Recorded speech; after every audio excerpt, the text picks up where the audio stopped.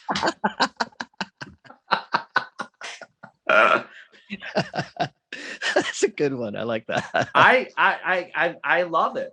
It's just, I mean, but it's the same thing though, Star Wars and just what I love.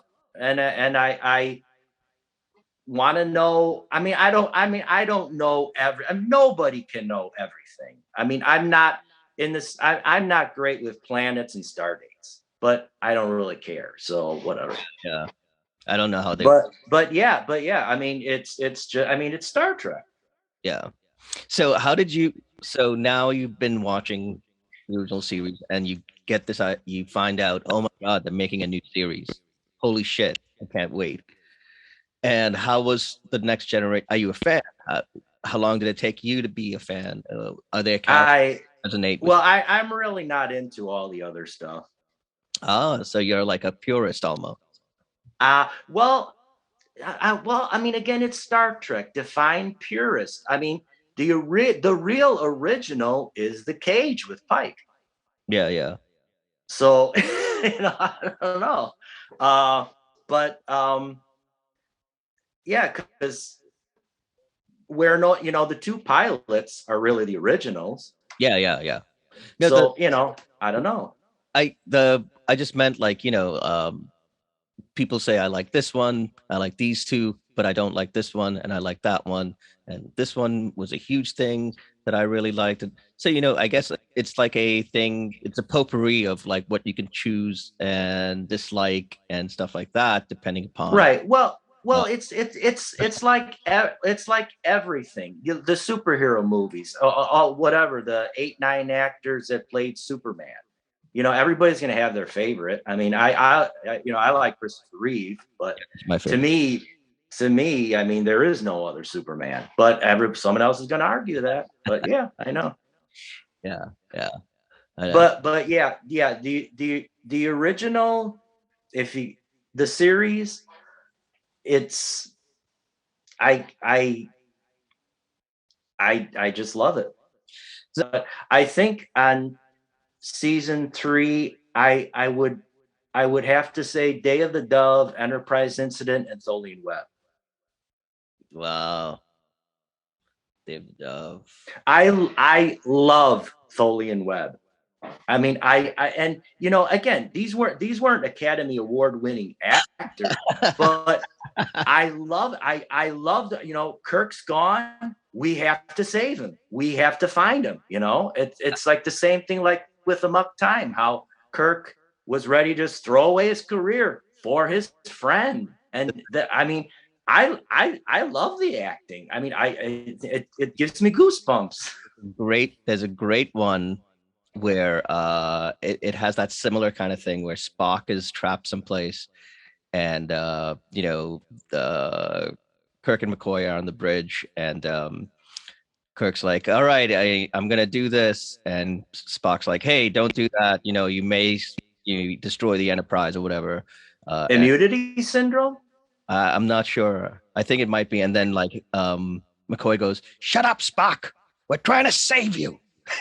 I made a video of that too. Yeah. Oh, thank you, Captain Spock, Captain McCoy. Yeah. Oh yeah, I know. I mean, I love that camaraderie. That banter, yeah, is. I know. It was great. If you heard the first episode of the podcast, you heard how like my friend Tim like had already seen those before he had seen Star Trek. So he found when Yeah. Star Trek, he found it like really boring. Buck Rogers, Flash Gordon, Battlestar Galactica, those. To like Well, lasers and the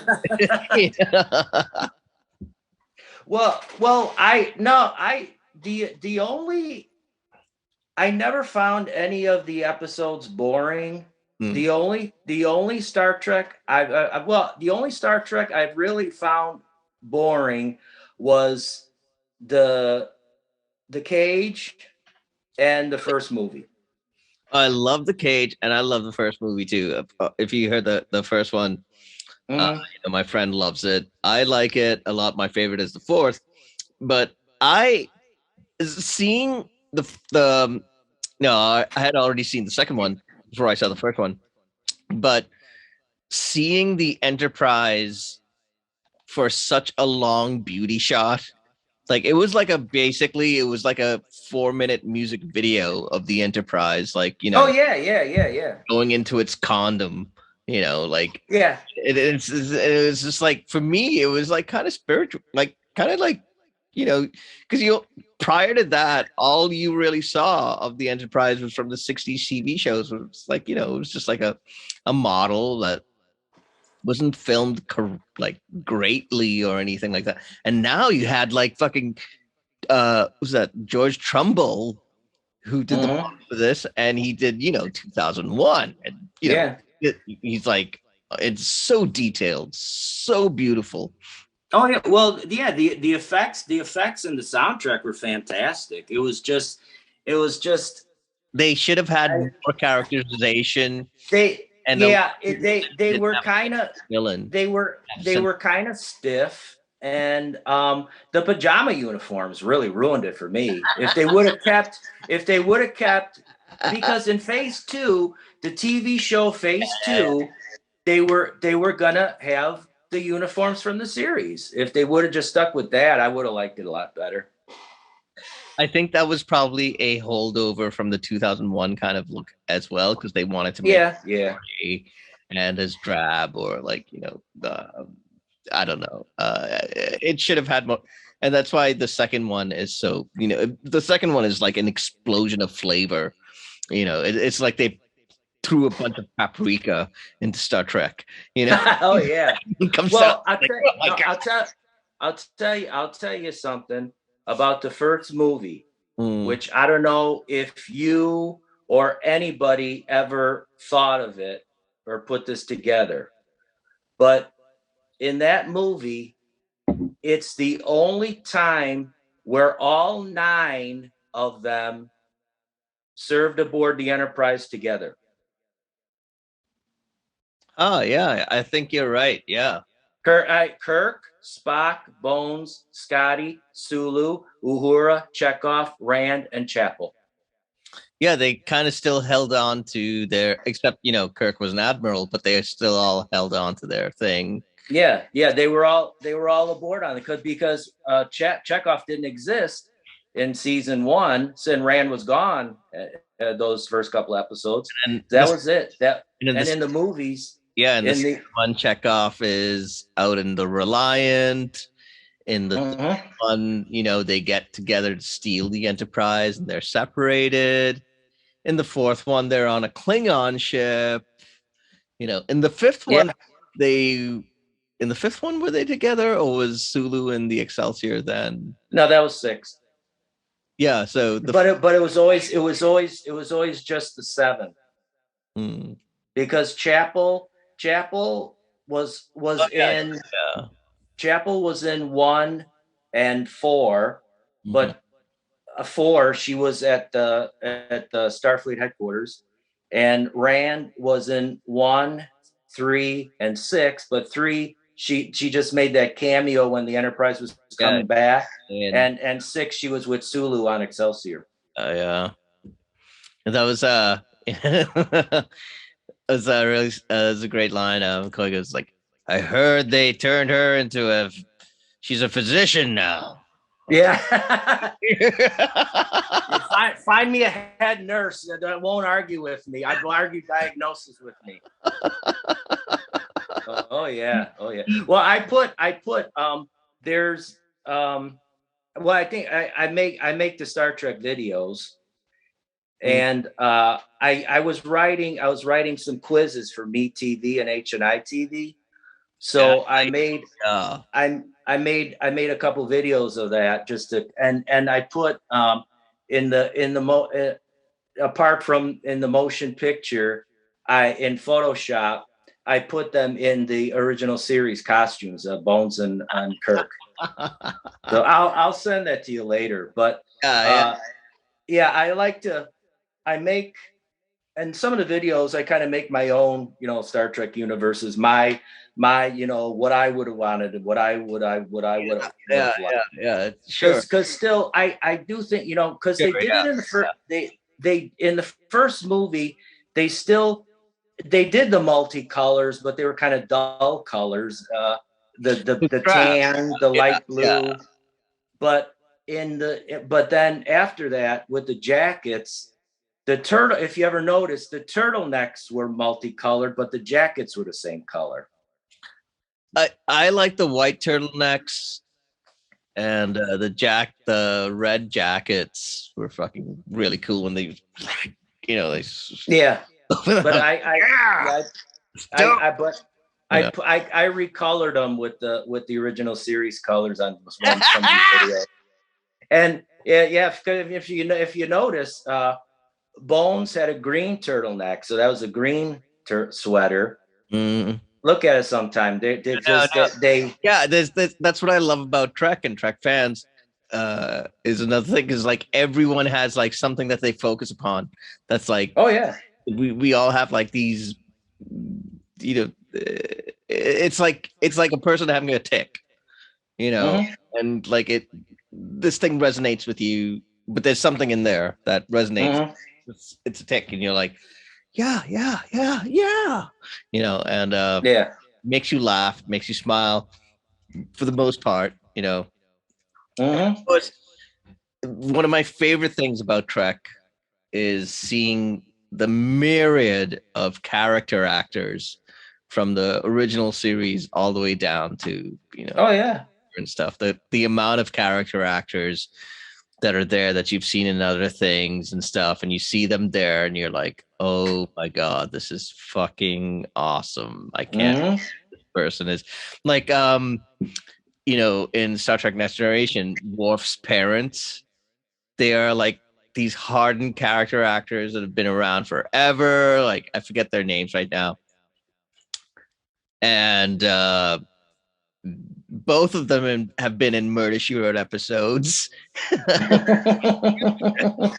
Murder She Wrote is like They're like the Love Boat on dry land. They have like because they lasted 11 seasons, so they had like for everyone from like William H. Macy to like Cesar Romero to, I mean, the list goes fucking on and on, like Joan Mm-hmm. Collins and, like it's insane.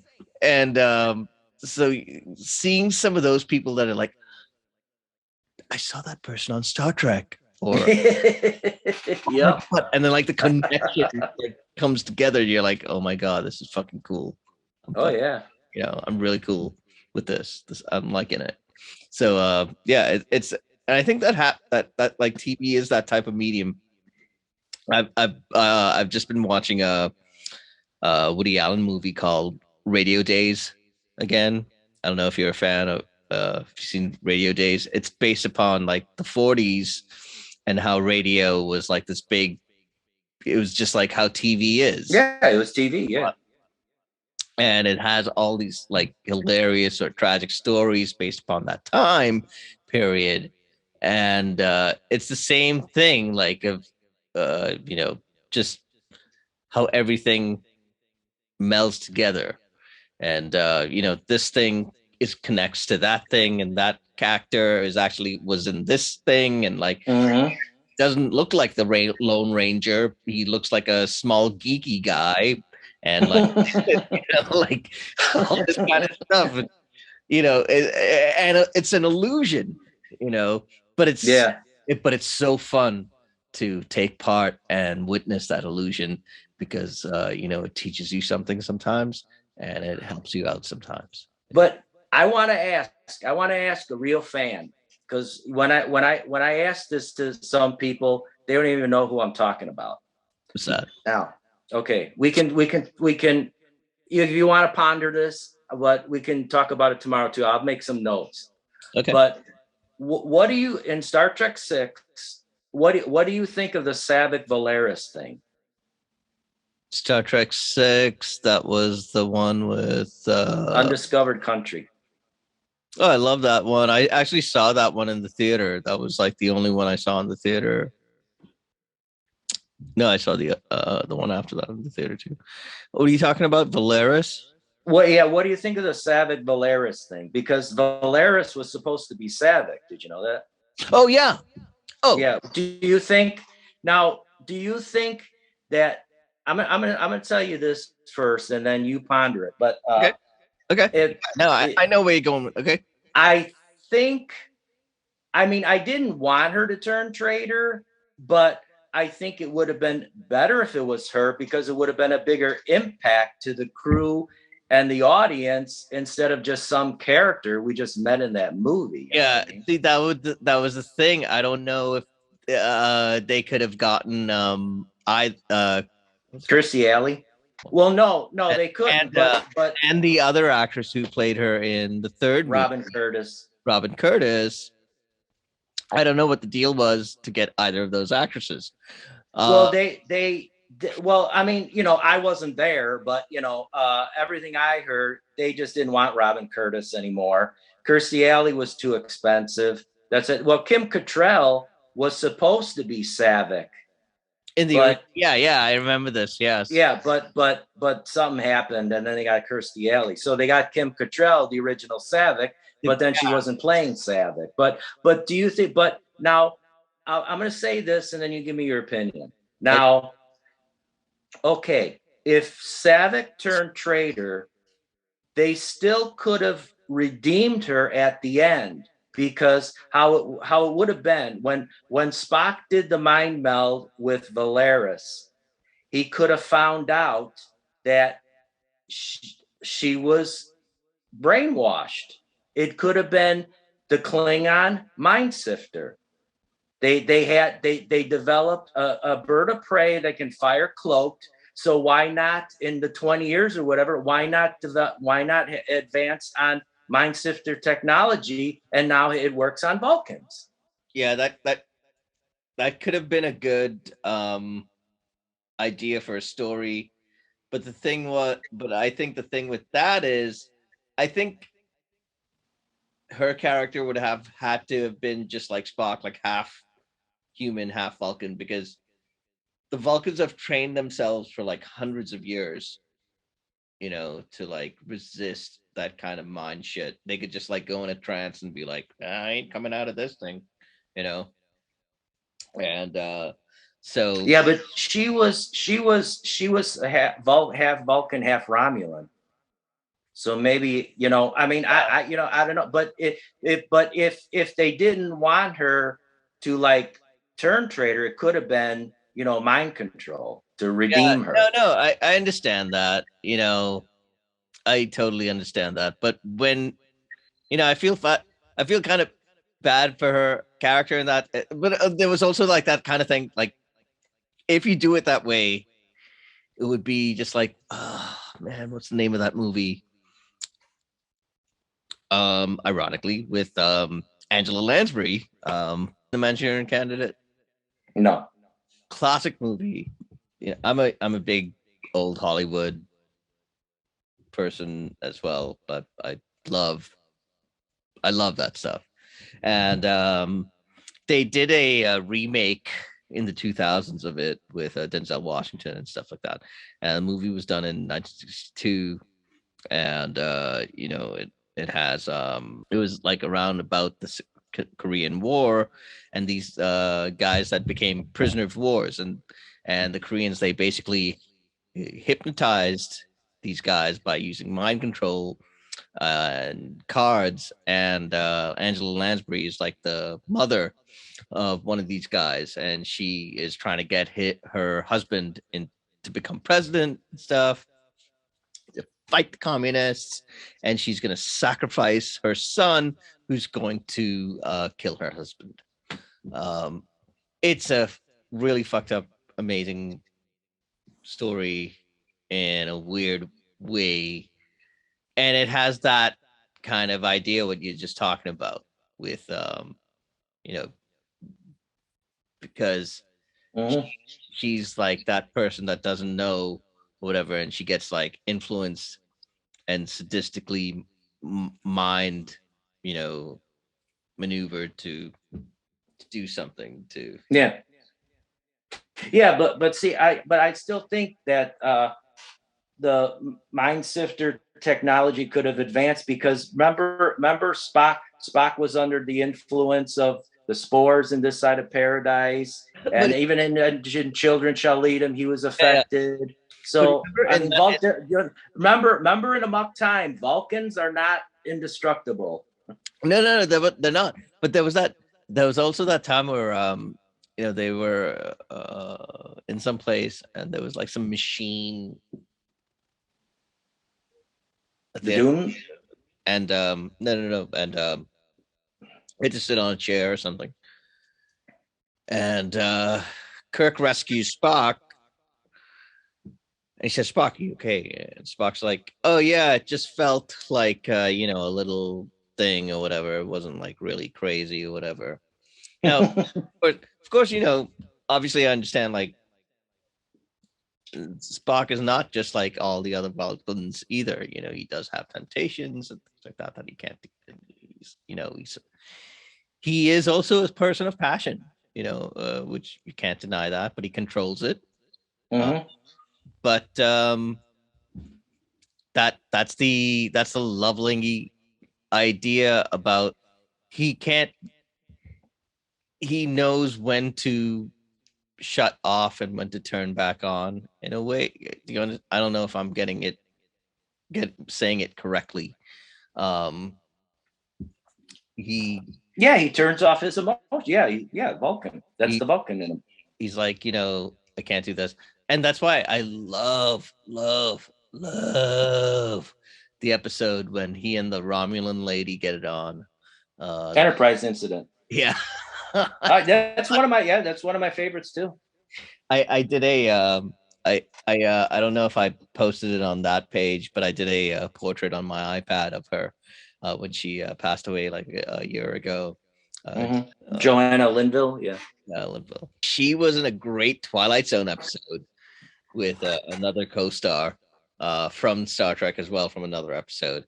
It's a great Twilight Zone episode where she's like in the South and like they see these people leaving battlefields and the South is dying, and all of a sudden they notice that they're seeing the ghosts of the dead soldiers and things like that.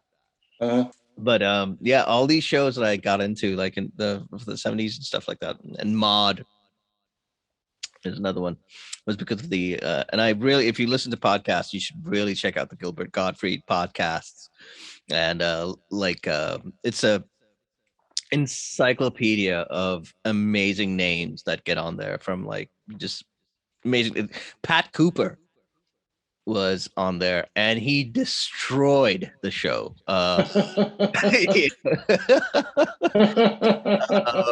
William H. Macy was on it. He was like 93 and he killed. He killed it. Oh my God. Bill Macy he's on the show and they got a chance to have him talk to a producer that's like 73, and they talked for like 20 minutes about like some productions and mute and TV shows and stuff and writing that they had done together and stuff. And the guy goes, Bill, this has been really great. You and I should have lunch together. We haven't hung out. We haven't done anything in years. Why don't we hang out together? And Bill goes, well, Fred, I'm just going to say Fred, because, Fred, I'm getting a little up in my ears. I can't hang out with young people anymore.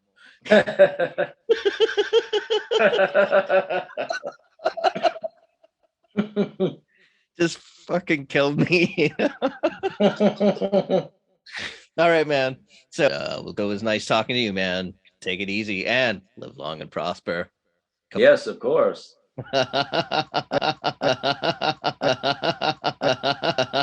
So I just wanted to thank Mr. Roy Prince again for coming in and chatting with us, chatting with me about his passion for Star Trek. Thanks very much again, and everyone else again. Live long and prosper.